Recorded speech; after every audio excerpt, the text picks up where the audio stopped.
Bismillahirrahmanirrahim. Assalamualaikum warahmatullahi wabarakatuh. Ada kekeliruan berpikir nanti kalau anak saya sudah hafal Quran, anak-anak SDIT ini sudah hafal Quran mau apa? Karena bayangan dia kalau sudah hafal Quran jadi ustadz. Gak maulah anak kami jadi ustadz, nanti macam Ustadz Somad, ceramah sana ceramah sini. Gak maulah anak kami jadi imam, paling-paling jadi imam tarawih. Tolong mindset kita dibetulkan, main otak, setting. Karena banyak juga orang ini main otak setan. Mindset otak setan.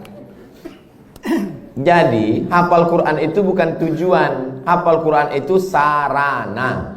Tujuannya rumah sakit Budi Kemuliaan, sarananya naik ojek, naik Grab, naik mobil, naik sepeda. Ini ngapal Quran ini sarananya. Tujuannya supaya dia menjadi hamba Allah, jangan jadi hamba harta, hamba kuasa, hamba wanita. Kalau sudah dia hafal Quran SDIT, habis itu kita tidak paksa dia mau jadi apa, terserah. Anak saya tak saya paksa jadi ustaz, terserah mau jadi apa dia. Bakat dia kemana. Jadi kalau nampak dari kecil udah megang-megang jarum suntik, memang ke fakultas kedokteran lah itu. Dua kemungkinan, kalau tidak pecandu narkoba. Nauzubillah. Jadi pendidikan Islam pertama dimasukkan ke kepalanya itu Quran, habis itu hadis Nabi, habis itu barulah akhlakul karimah. Itu mesti dibetulkan. Jangan nanti berpikir nanti habis hafal Quran jadi apa? Ya tetap jadi profesi dia. Kalau dia jadi pengacara, dia jadi pengacara yang hafal Quran. Kalau dia jadi tentara, dia jadi tentara penghafal Quran. Kalau dia jadi polisi penghafal Quran. Betul kepalanya. Tak dimakannya, tak dizoliminya orang lain. Itu tujuannya. Insya Allah 10-20 tahun akan datang, generasi kita adalah generasi yang Qurani. Dan kita punya kontribusi di situ dengan SDIT ID. Bagaimana hukumnya kegiatan ilmiah dokter disponsori pabrik obat? Pabrik obat menyediakan duit 100 juta, dibuat acara ilmiah, seminar, lokakarya segala macam, atau acara agama yang menyelenggarakan dokter. Di mana letak haramnya? Mungkin akan terjadi kolusi, nepotisme, kecurangan, penilaian tidak lagi normal. Dikhawatirkan terjerumus dalam gratifikasi. Makanya suatu ketika sahabat Nabi mengutip zakat dari Yaman. Ketika barang-barang zakat dibawa, kambing, onta, lembu, ini kambing untuk zakat, ini kambing saya. Kata Nabi, kok ada kambing zakat, ada kambing saya? Kok dapat kambing dari mana? Hadiah. Kata Nabi, seandainya kau duduk di rumah emakmu, di rumah bapakmu, mungkinkah ada orang ngasih kambing? Tak ada. Dia dapat kambing itu karena jabatan. Dikhawatirkan ke depan penilaian dia tidak lagi normal. Sebelum dapat hadiah kambing, periksanya. Berapa kambing? 40 ekor, satu. Berapa unta? 5 ekor, satu kambing. Tapi setelah dapat hadiah, mulai tak normal lagi. Berapa? Mau kasih-kasihlah, nggak kasih nggak apa-apa. Makanya segala penilaian kalau sudah datang ke Indonesia rusak. Tim-tim independen penilaian rusak gara-gara gratifikasi. Dibuka atas, pertama kali datang tegas, berapa ruangan, berapa ini. Begitu dapat lempuk durian, gratifikasi merusak. Jadi kalau masuk dia dalam kelompok gratifikasi bisa haram. Tapi kalau pandai tidak merusak, gimana caranya tidak merusak? Teknisnya ya diatur. Ini ada sekelompok orang yang menerima, dan dia bukan tim penilai, dia bukan tim pemeriksa, dia tidak ada kait mengait dengan keputusan, dan dapat, kalau bisa disiasati, laksanakan. Tapi kalau merusak etos kerja, masuk dalam kategori riswah sogok, la'ana Rasulullah SAW ar-rashi wal murtashi, yang menerima sogok, yang mendapat sogok, maka dilaknat Allah Subhanahu wa ta'ala. Bisa kami Pak Ustaz selamat? Lanjutkan. Tak selamat, stop. Profesi dokter pria, dokter kandungan, memeriksa pasien perempuan. La yakhluwanna rajulun ma'amra'atin illa ma'adhi mahramin, tak boleh berdua-duaan laki-laki dengan perempuan kecuali tak ada mahram, kecuali ada mahram. Tak boleh. Anta musayyada mar'atin la tahillu lahu, menyentuh tangan perempuan yang tak mahram lebih baik ditusuk paku dari api neraka ke kepala daripada menyentuh tangan perempuan yang tak mahram. Kena pasal-pasal ini. Tapi ada pasal meringankan, ad-darurat tubihul mahzurat. Ternyata ketersediaan dokter perempuan tidak mencukupi jumlah pasien perempuan. Itulah maka tadi saya sebutkan, kalau diterima nanti 20 anak tahfiz Quran SDIT, nanti mesti ada 7, 5, 10 yang perempuan, supaya mereka nanti akan menjadi dokter spesialis kandungan di UII nanti. Amin. Supaya mereka lah yang akan nanti menutupi ketersediaan SPOG, spesialis obgyn dokter perempuan. Karena kalau tidak, khawatir kita akan terjerumus. Tapi bapak-bapak yang spesialis kandungan, karena sekarang tidak terpenuhi, masuk kategori darurat. Saya sampai sekarang belum tahu survei berapa untuk kota provinsi. Terlalu besar mungkin untuk Indonesia, Provinsi Kepulauan Riau, Kota Batam saja. Berapa dokter SPOG perempuan, berapa yang laki-laki, berapa yang hamil perempuan, memanglah perempuan tuh hamil. Berapa hitungannya? Kalau satu dokter tuh berapa? Kalau masih dalam kategori darurat, tapi kalau hanya untuk tidak darurat. Ustadz dulu, anak Ustadz Mizyan Hazik Abdillah, dokternya laki-laki atau perempuan? Perempuan. Dokter Sri namanya, di depan UIN Suska Riau, Jalan Pelajar, dokter perempuan. Tapi andai tak lagi ada dokter perempuan, hanya tinggal dokter laki-laki, pilihannya antara dua. Kalau tidak ditangani dokter laki-laki, mati. Maka tak boleh pilih mati. Assalamualaikum Bapak, ya istri Bapak sedang hamil tua, kami tidak ada lagi dokter perempuan, yang ada dua, mati atau dokter laki-laki. Biar aja mati. Haram hukumnya memilih mati. La tulqu bi aidikum ila tahlukah. Tak boleh menjerumuskan diri sendiri kepada kematian. Pilihlah dokter laki-laki dengan alasan darurat. Jadi bapak dokter jangan merasa kau sedang berbuat dosa besar, tapi kau sedang menyelamatkan orang banyak. Saya tak bisa merasakan gimana rasanya jadi dokter laki-laki yang memeriksa perempuan. Apakah tak ada lagi nafsunya? Atau dia macam menengok daging sapi saja? Itu tak bisa kita rasakan, karena semua kata-kata yang bercerita tentang rasa, rasa pasti berdusta. Kata tak dapat menceritakan rasa. Tak bisa. Oleh sebab itu, kalau ada terlintas di hati bapak macam-macam sambil memeriksa itu, banyak-banyaklah istighfar. Astaghfirullah. Banyak minta ampun, sholat sunat supaya hati terjaga. Tapi yakinkan bahwa perbuatan bapak bukan dosa. Jelas jawaban saya. Bagaimana pandangan Islam suntik botox mengurangi kerutan yang tak bersifat permanen, bertahan 6 bulan? Tak boleh mencabut uban, karena uban itu nanti di akhirat akan menjadi cahaya. Lama saya berpikir, uban kok cahaya? Kenapa uban tak boleh dicabut jadi cahaya? Baca hadis, jangan baca hadisnya, baca syarah penjelasannya. Rupanya dengan melihat uban di cermin, ingat tua, ingat mati, bertambah takut, bertambah amal. Makanya dengan bertambah takut, bertambah amal, maka akan menjadi cahaya. Itu rupanya korelasi uban dengan cahaya. Apa hubungannya dengan kerut? Kerut sama uban juga sama, mengingatkan bahwa kita sudah tua. Saya dulu waktu muda tak ada ini. Saya tengok foto-foto saya yang lama waktu di Mesir, ganteng juga. Saya sudah tua. Tapi dengan tua ini kita sadar bahwa sudah tua, bahwa kita ini akan mati. La'ana Rasulullah SAW al-wasimat, la'ana Allahul was. Hadisnya riwayat Abdullah bin Mas'ud. La'anallahul wasimat, Allah melaknat perempuan tukang buat tato. Wal mutasimat, minta buatkan tato. Wal mutanammisat, apa ini? Alis, mencabut alis, mencukur alis. Wal mutafallijat, gigi. Karena orang kalau sudah bertambah tua, bertambah giginya. Bukan gigi itu bertambah panjang dia. Maka gigi itu dia taati. Zaman dulu orang kalau mau nikah tak ada pakai akte kelahiran.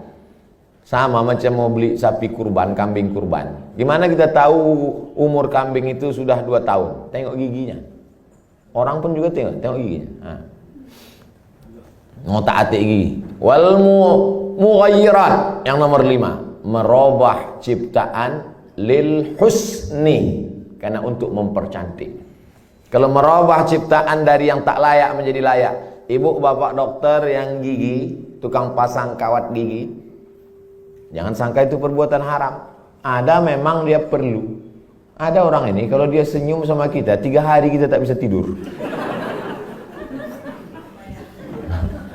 Nah, itu memang perlu dibetulkan, perlu luruskan, diperbaiki. Tapi kalau hanya untuk gaya-gaya aja, hari Senin pink, hari Selasa hijau, ini mubazir, perbuatan saya saudara setan. Oleh sebab itu maka kira-kira suntik botok mengurangi kerutan ini termasuk yang mana nih? Masuk kategori nomor 5, mughayyirat lil husni, merubah untuk mempercantik-cantik saja. Sebetulnya saya tengok-tengoklah, dia sebetulnya tidak berubah jadi cantik, dia saja merasa cantik. Berapa banyak orang yang operasi pipi, operasi dagu, operasi hidung, dia merasa cantik, kita takut. Saya terus terang dengan orang operasi takut saya tengok. Dan saya tengok wajahnya yang operasi itu bentuknya sama-sama aja semua kan. Sama, macam bencong. Hidung panjang, dagu panjang, panjangnya tak tentu arah pula. Rupanya silikon itu tidak bisa berinteraksi dengan darah. Akhirnya membusuk. Busuklah darah di hidung ini. Kata dokter, ini mesti dipotong. Dipotong hidung ini. Alhamdulillah ada terapi lintah. Akhirnya digantungkanlah lintah. Digantungkanlah lintah di sini. Untuk menyedot nanah tadi. Biasanya kalau kulit kita digantungkan lintah, itu 1 hari lintah itu bisa tahan nyaman. Tapi pas ditempelkan ke hidung, asal tempel jatuh. Asal tempel jatuh, kata lintah. Lintah pun tak mau. Terapi lintah. Bayangkan itu lintah. Yang mau lintah darat aja yang mau. Saking kan busuknya hidung yang gara-gara silikon tadi. Wala udhillannahum, aku sesatkan mereka, kata setan. Setelah sesat, wala umanniyannahum, aku buat mereka berhalusinasi, berimajinasi. Apa kata setan? Kau cantik, kau cantik, kau cantik, kau cantik, kau cantik, kau cantik, kau cantik. Dia saja merasa cantik. Orang merasa ngeri. Hai yang asik dibuat setan operasi, sesungguhnya kau saja yang merasa cantik, sesungguhnya orang merasa ngeri. Tapi orang nggak jujur. Gimana Jeng? Aku kelihatan cantik nggak? Wow, amazing. Padahal dalam hatinya macam hantu gue tengok.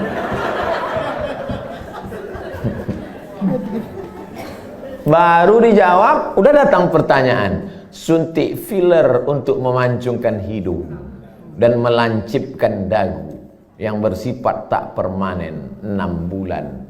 Tak permanen kata engkau. Siapa yakin malaikat maut tak datang dalam 6 bulan? Begitu lancip, cip, mati. Permanen kau.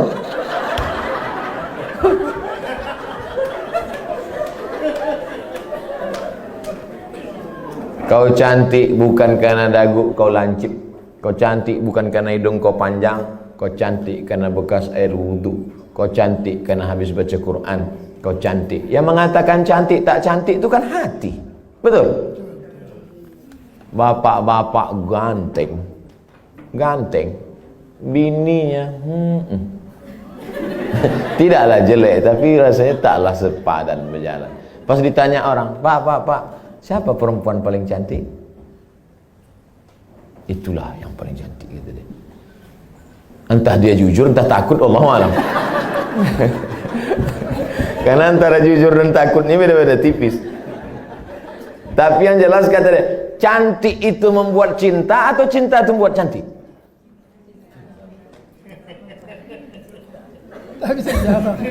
Gara-gara cinta itulah orang menjadi cantik. Karena kalau cantik itu relatif.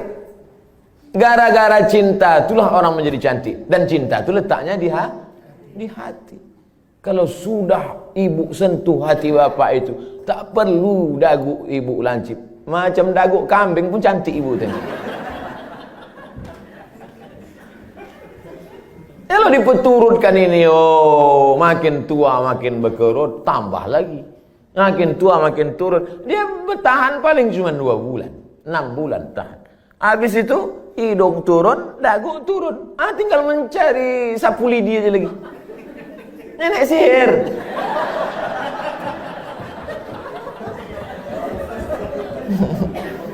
Berhentilah. Berhenti. Usah dipeturutkan ajakan setan ini. Kalau perbuatan itu haram, maka yang melakukannya pun ikut haram. Orang yang memberikan fasilitasnya pun ikut haram. Maka terjerumus dalam perbuatan haram kolektif.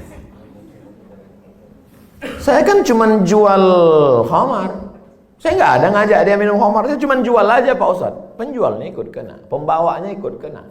Khamar itu 6 ikut kena. Penjualnya, pembelinya, yang menuangkannya ikut semua. Supirnya ikut kena. Security-nya ikut kena. Tarik benang untuk meniruskan pipi, bertahan setahun, masuk pasal 5 semua. Jadi Islam itu unik hebatnya, dia tidak menyebutkan 1, 2, 3, tapi menyebutkan secara umum dan terkait. Mukjizat ini Nabi disebut punya jawami'ul kalim. Kalimatnya singkat tapi makna pada sampai hari ini bermakna. Apapun namanya, yang merubah ciptaan Allah bukan karena darurat, bukan karena tak layak. Merubah yang tak normal menjadi normal boleh. Yang sudah normal dia taati menjadi abnormal. Nauzubillah. Bapak mesti siap menerima bunga yang layu. Karena tabiat bunga pasti layu, kecuali bunga plastik. Nah, itulah maka sekarang banyak perempuan yang mau jadi plastik. Dokter anak, sunat perempuan bagaimana hukumnya Pak Ustaz? Anak saya laki-laki, keponakan saya perempuan. Kata saya kepada adik saya, kau cari, kalau tak mau dokter di rumah sakit itu menyunat keponakan saya, cari bidan kampung yang mau menyunat. Karena saya berpegang pada mazhab Syafi'i. Ada mazhab yang mengatakan sunat tak perlu. Mazhab Hanafi, Maliki, Hambali mengatakan sunat bagi perempuan itu tidak wajib. Sedangkan saya berpegang pada mazhab Syafi'i mengatakan wajib. Adakah khitan sunat perempuan pada zaman Nabi? Ada. Nabi mengatakan kepada si perempuan itu, kau potong tapi jangan terlalu banyak. Maaf, na'udzubillah, hari ini bisa menyebabkan frigid dan lain sebagainya. Tapi rupanya manfaat lain dari memotong khitan pada perempuan itu adalah meminimalisir libido seksual. Begitu kata ulama-ulama dulu. Oleh sebab itu saya sampai hari ini tetap berpegang pada mazhab Syafi'i. Anak perempuan kalau tak mau dokter memotong karena takut bahkan bisa masuk HAM, hak asasi manusia, banyak saja pasal-pasal yang mereka lakukan. Sedangkan di zaman Nabi yang pakaian tertutup, makanannya bersih, tontonannya bersih. Apalagi zaman sekarang tontonannya maksiat, makanannya memicu libido seksual dengan berbagai macam cerita hubungan. Maka khitan amat sangat baik. Salah satu usaha meminimalisir. Bagaimana cara sebaiknya bagi dokter anak menasehati imunisasi bayi. Pihak ortu imunisasi bayinya sejak lahir. Dulu saya diundang oleh Kementerian Kesehatan Provinsi Riau. Videonya kan viral, coba cari. Sosialisasi suntik imunisasi. Saya jelaskan di situ bahwa fatwa Majelis Ulama Indonesia beda antara bendanya ini halal atau memakainya yang mubah. Boleh. Nah, jadi ini dua fatwa ini. Bendanya tidak halal. Sampai sekarang tak ada fatwa MUI bahwa barang itu halal. Karena memang dia dibuat dari babi. Maka tak ada fatwa halal.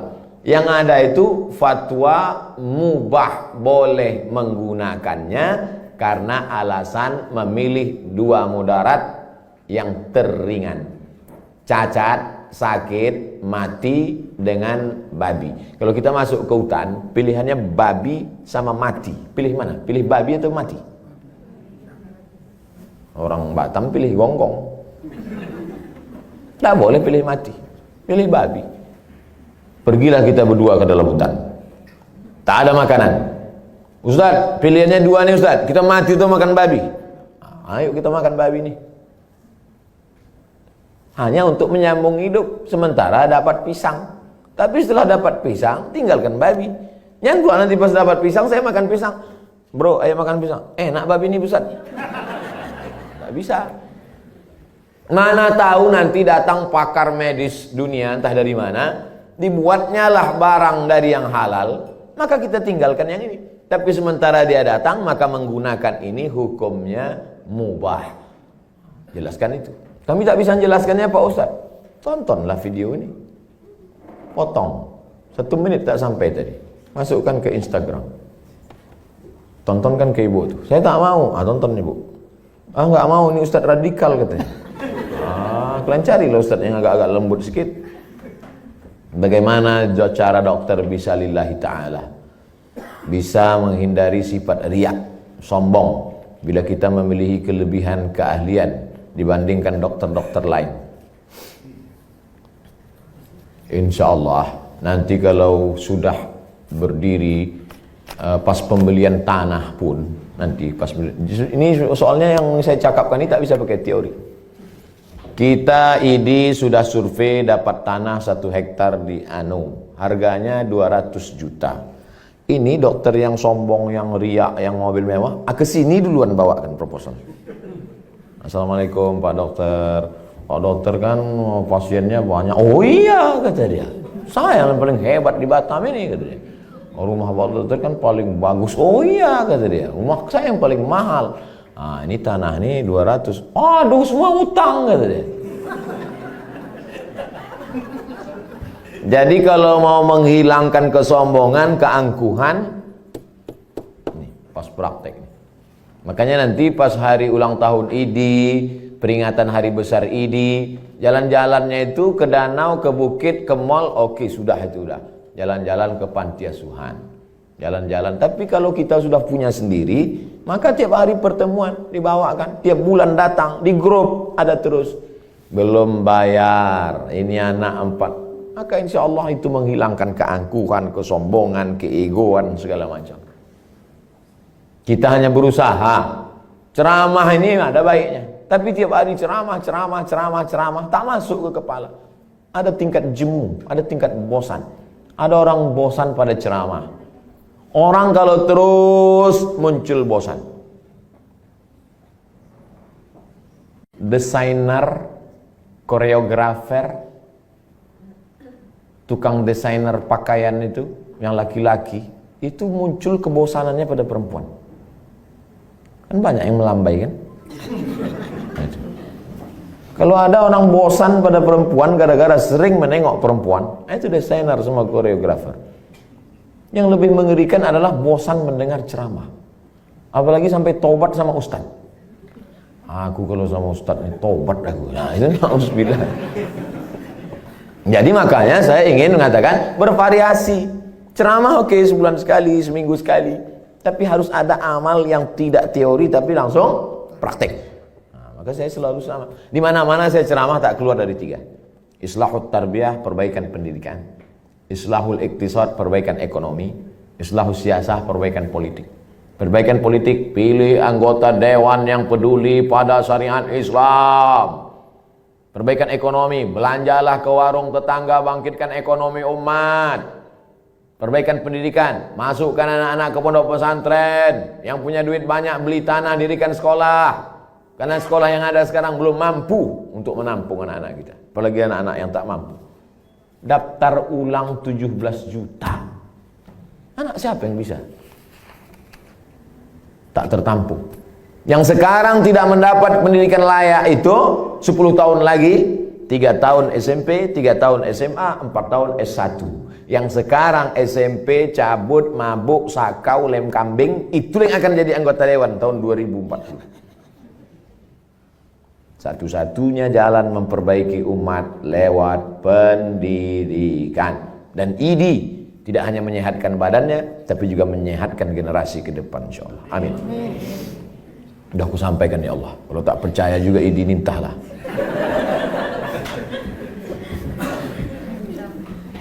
Dah habis pertanyaan.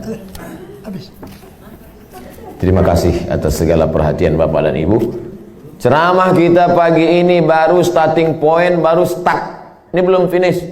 Ini baru garis start. Usaha kita ke depan. Masih. Saya tak bisa mengontrol. Bapak Ibu lah saling tolong menolong. Mudah-mudahan kita tetap saling tolong menolong dalam kebaikan dan ketakwaan kepada Allah. Tapi kita tak bisa guna apa-apa selain pertolongan Allah. Mari kita sama-sama berdoa ala hazihin niyah, untuk niat yang baik ini supaya Allah sampaikan dengan kemuliaan surat Al-Fatihah. A'udzubillahi minasyaitonir rajim. Bismillahirrahmanirrahim. Alhamdulillahi rabbil alamin.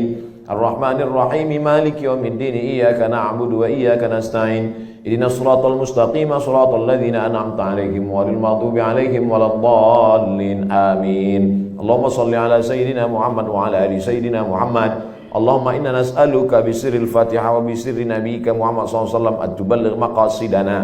Dengan kemuliaan selawat dan kemuliaan surat Al-Fatihah, sampaikan niat baik kami ya Allah. Wa taqdi hajatina, tunaikan hajat-hajat kami, hajat dunia, hajat akhirat ya Allah. Allahumma barik lana fi arzaqina, rezeki kami ini berkahilah dia supaya bisa menjadi amal soleh yang tetap mengalir sesudah kami mati ya Allah. Allahumma alif baina qulubina, satukan hati kami, pertautkan jiwa kami supaya kami ikhlas beramal karena Engkau.